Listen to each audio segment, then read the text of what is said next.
Hey, come on in. You know me. I'm the host of this video. I'm Blaine. Welcome to Happy Hour at the Wicker Bar. I have my lovely wife behind the camera there. I kind of had to switch from my original script. I was going to do a cocktail for my birthday. Drew and Patty Block brought a portion of a bottle. I'm not sure where they got that.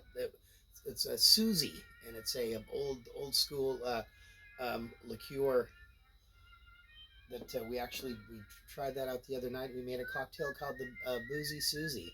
Quite delicious. Had a little egg white in it. But one of our fans from another country suggested that we make a Mai Tai, and it seemed like it's whip ass hot up here in Seattle. Seemed like an appropriate cocktail to make, although it's not hot and humid like it might be if we were like in a more tropical locale. But we're gonna make the Mai Tai. And my first inclination was I was going to look in a copy of Trader Vic's book of food and drink for a Mai Tai recipe. Wasn't one in there. This book was released in 1946. This is a first printing. If anybody has a slipcover for it, I'd really enjoy that. So it wasn't in there, and so I got into the Smuggler's Cove book. They have a version in there. There is a version in this Wiki Kawu Kawu book. And there's also a version in this little Don the Beachcomber book. So I just started looking. So I guess originally it was Don the Beachcomber that came up with the Mai Tai, supposedly. You know, I'm no expert. It's just what I've read on the internet, right? So don't quote me on this. But he came up with it in 1933, and he called it the Mai Tai Swizzle. And his version has a lot of extra ingredients. There's a little bit of grapefruit in there, some velvet falernum, few other things. Not overly complicated. But then Trader Victor Bergeron in around 1944, he, unbeknownst to himself, or so it goes, he came up with another version of the Mai Tai. And his version of the Mai Tai is the one that is, looking at those glasses? That's what happens when you're a sponsor of a film festival. The gifts come in because you're royalty. So he came up with his version, and his version of the Mai Tai is one that's probably, I was looking around in some other books, that's the one that's, most of the modern versions are more based on the Trader Vic version. The Smuggler's Cove version, they do a special simple syrup with some demerara sugar and a little vanilla, and then they do something else with their orgeat. I didn't really dive too deep into that. So I'm just kind of like doing a little stripped down version.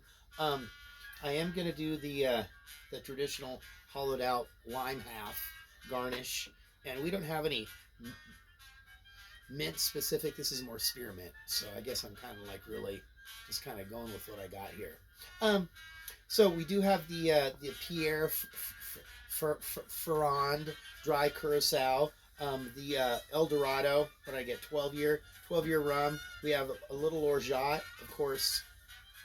We have some freshly squeezed lime juice because that's just what I did, and just regular old simple syrup. And I kind of made, this is like 2.5 cocktails is what this recipe is that I have here. So we're using these taller glasses. We do have some shorter whiskey type glasses, but these are the kind we're going to use. Kind of make it a little bit more festive. You know, I did get a pedicure this afternoon, so I'm feeling you know fairly well refreshed. You know, we haven't had any friends visit us down here in the Wicker Bar in a while, so you know I did invite this gentleman. He's been moldering in the woods next to the house. I'm not exactly really sure what happened. But should we just go ahead and get to this? Okay. We're going to go for 6 ounces of our El Dorado 12-year rum.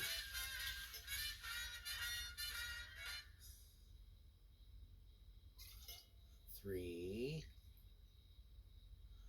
4.5, and 6. And this weekend is I should know like specifically what it really is. It's Sunday. It's a special day in the world of rum. So that, of course, some of us will be celebrating, but most of you won't. So I won't bore you with the details and the menu. Right? Mexican street corn, little chimichurri steak. What do you guys care? You don't care. We're gonna get into the Pierre Ferrand dry curacao. Holy moly, that's gonna be 1.5 ounces. And this was actually one of the dry curacao that was actually called out in the recipe, which is good. And the good thing about the Smuggler's Cove book is they have all the different rums broken down. So if this is a blended aged rum that we're using here this evening. The original one called for, I don't even remember, some rum that you can't even get anymore. 3/4 of an ounce of our simple syrup. And this one's supposed to be a little on the boozy side. It's not supposed to be too sweet or anything. So that's, I hope that's going to be okay. I haven't made dinner yet. I mean, I haven't eaten since yesterday. I'm a little peckish. I've looked some popcorn and a few peanuts earlier on, and just a slice of white toast. I put in the toaster. Had a little oleo on there, type of margarine. Sorry to bore you. 3/4 of our orgeat. All right, lime juice. All right, I think I'm solid here.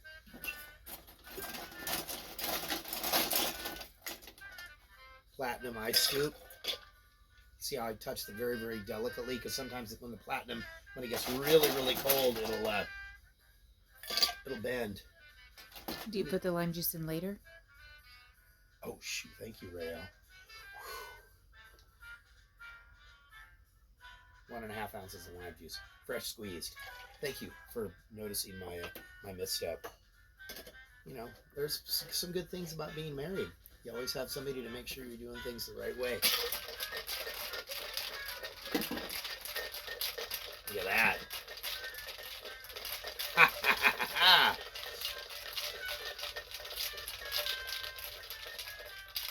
The natural disasters here in Seattle, a ferry boat, we have those up here in Seattle, crashed into the dock this morning.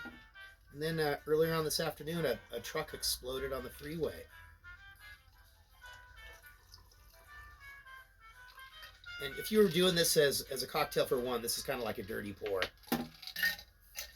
where you're adding that ice into there.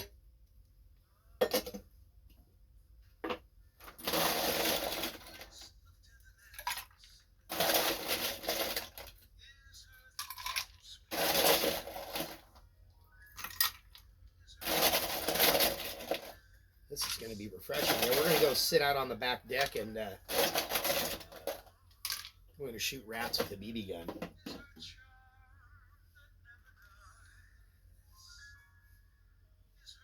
And you weren't supposed to squeeze the hollowed out lime, because that would make it too tart, is one of the things. Would I like a little straw with that, or what do you think? I think that's about. What color straw would you like? How about if I give you orange? Would you like that?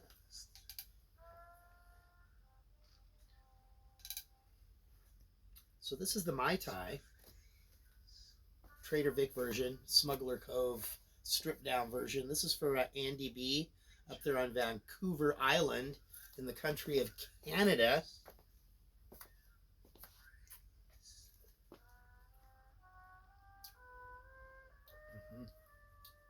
That's perfect. Not too sweet, not too boozy. That is a very, very nice blend. Well, I know we're talking contests, but we haven't really, I did a little cooking the other night. So I want you to join me again here tomorrow on the Wicker Bar. And please don't forget, like, subscribe, share these videos with your friends. Sign up for my YouTube channel,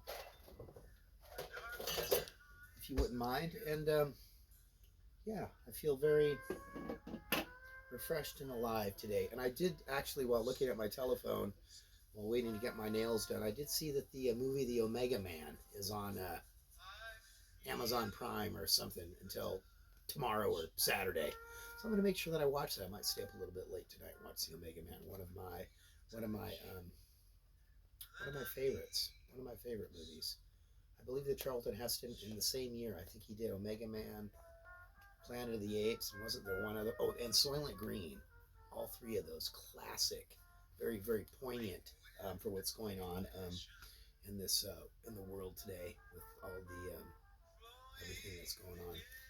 Girl's got her top off and she's putting these little stickers on her nipples. Okay, wait, I'm sorry. I was watching a news story coming out of Portland where there's these people squatting in this house, and this old woman comes out and she's talking about it, and this old woman's wearing like a nightgown type of an affair, no bra, full nipple action, full. I can't believe that that nobody noticed and they had her talking for so long on the program.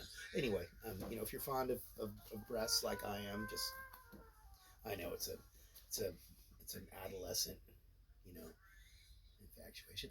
Well, I want to thank you all very much for joining me, Lord Zippy Blaine, the Duke of the goddamn motherfucking Delridge. We're broadcasting live here on the shores of the Longfellow Creek in beautiful West Seattle. We just made the Mai Tai for Andy B up there in Canada. That's right, brother. I got my ad on you. Suggestions, bring them on. Tomorrow, it's either going to be the Boozy Susie, or there were a couple of tequila drinks that use the Susie liquor, and also I found a whole bunch that use mezcal as well. We did have a mezcal drink on my birthday that wasn't too bad, not too overly smoky. All right, I'm out of here. We'll talk cocktails tomorrow.